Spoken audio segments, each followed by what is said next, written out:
Kasus COVID-19 menjadi perhatian semua pihak tak terkecuali para relawan, seperti halnya Yudi Setiadi, yang tergerak menjadi relawan Satgas COVID-19 sejak April 2020.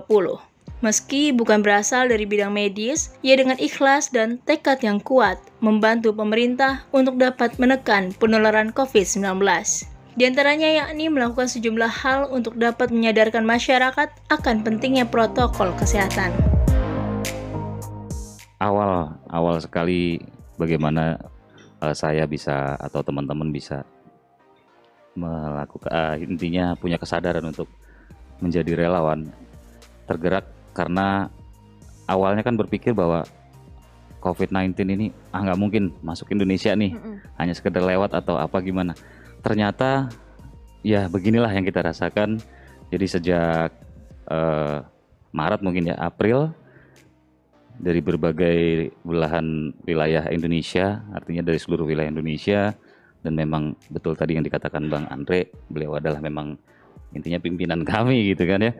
Jadi nggak ada salahnya nih untuk bergerak, karena walaupun bukan medis gitu kan secara kalau orang awam nih, wah penyakit artinya orang medis nih yang tahu. Tapi terlepas dari itu semua, bahwa ini penyakit kita kan nggak ngerti nih, dalam artian penyebarannya sangat dahsyat gitu kan. Jadi diperlukan kesadaran masyarakat, terutama di lingkungan masing-masing, untuk paling tidak peduli dengan lingkungan, bagaimana menekan penyebaran COVID tersebut. Jadi intinya sejak April, saya dan teman-teman, khususnya yang non-medis, dengan artinya keikhlasan, kesadaran, dan tekad niat yang baik untuk menjadi relawan.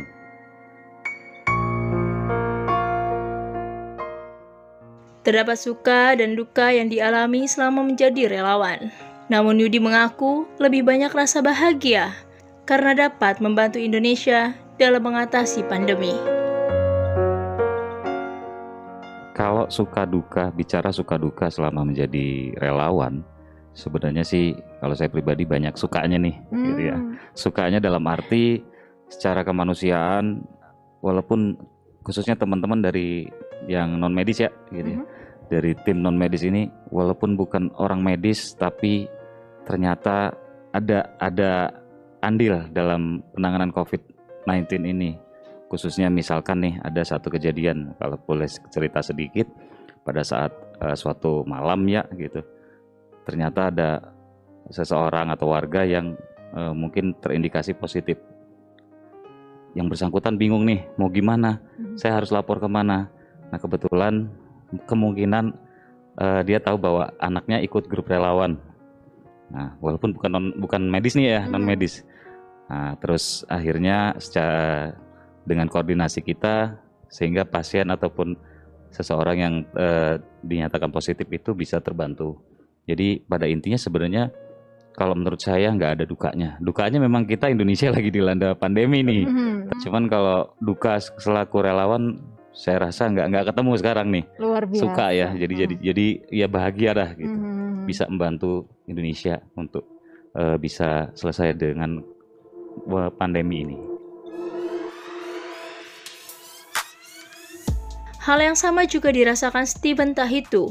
Ia menyatakan banyak pelajaran yang didapat setelah menjadi relawan Satuan Tugas COVID-19.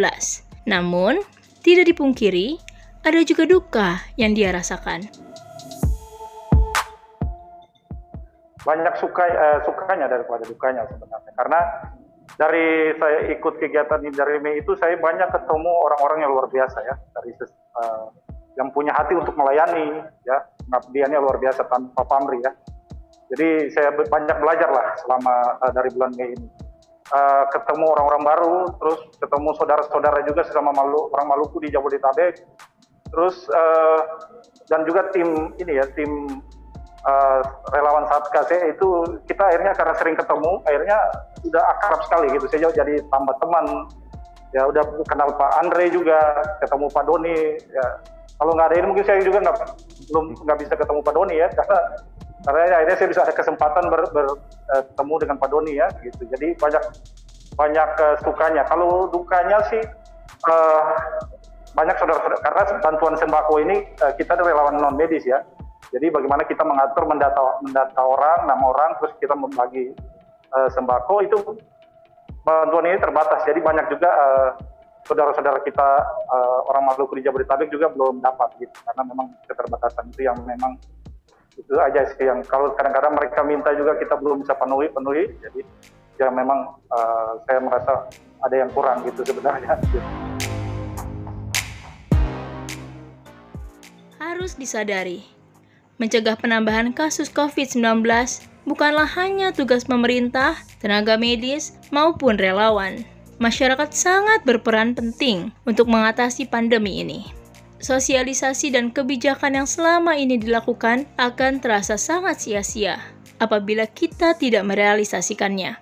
Menerapkan 3M, memakai masker, mencuci tangan, dan menjaga jarak adalah kunci utama dalam pencegahan penularan COVID-19. Mari bergotong royong agar pandemi COVID-19 cepat berlalu.